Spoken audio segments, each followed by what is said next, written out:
কোরবানির হাটে গিয়েছেন আর হাসিল শব্দের মুখোমুখি হননি এমন মানুষ খুঁজে পাওয়া ভার। কিন্তু আমাদের সমাজে একটি বড় ভুল ধারণা প্রচলিত আছে যে হাটের হাসিল বা ট্যাক্স ফাঁকি দিলে নাকি কোরবানি কবুল হয় না। আসলেই কি তাই?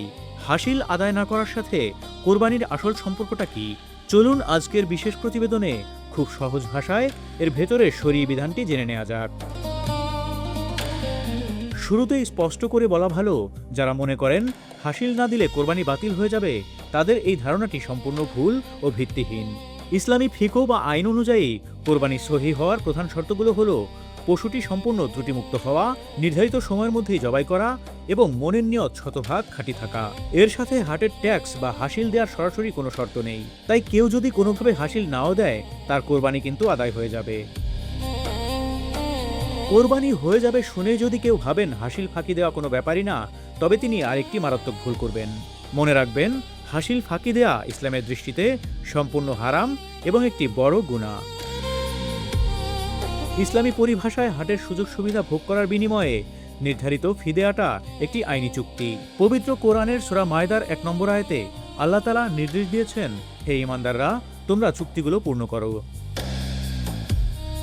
তাই হাটে গিয়ে পশু কিনলে সেখানকার নিয়ম অনুযায়ী নির্ধারিত হাসিল দেয়া আপনার উপর আবশ্যক বা ওয়াজিব হয়ে যায়। এটি হাট কর্তৃপক্ষের প্রাপ্য অধিকার বা বান্দার হক। আর বান্দার হক নষ্ট করা কতটা বড় অপরাধ তা আমরা সবাই জানি। বিদায় হজের ভাষণে রাসূলুল্লাহ সাল্লাল্লাহু আলাইহি ওয়াসাল্লাম স্পষ্টভাবে একে অপরের সম্পদ আত্মসাৎ করতে কঠোরভাবে নিষেধ করেছেন। অন্যায় যেমন একজন ক্রেতা হাসিল ফাঁকি দিয়ে করতে পারেন, ঠিক তেমনি হাট কর্তৃপক্ষও করতে পারেন।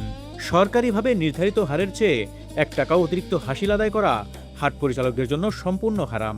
এটি এক ধরনের প্রকাশ্য চাঁদাবাজি ও জুলুম, যা ইসলাম কোনোভাবেই সমর্থন করে না। কোরবানি হলো মহান আল্লাহর নৈকট্য লাভের একটি পবিত্র ইবাদত।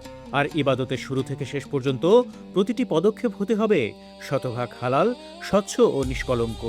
হাসিল ফাঁকি দিয়ে পশু কিনে কোরবানি করার অর্থ হলো একটি মহান ইবাদতের সাথে একটি অন্যায় বা গুনাহকে জড়িয়ে ফেলা। একজন প্রকৃত মুমিন কখনোই ইবাদতের উদ্দেশ্যে বের হয়ে কারো হক নষ্ট করতে পারেন না।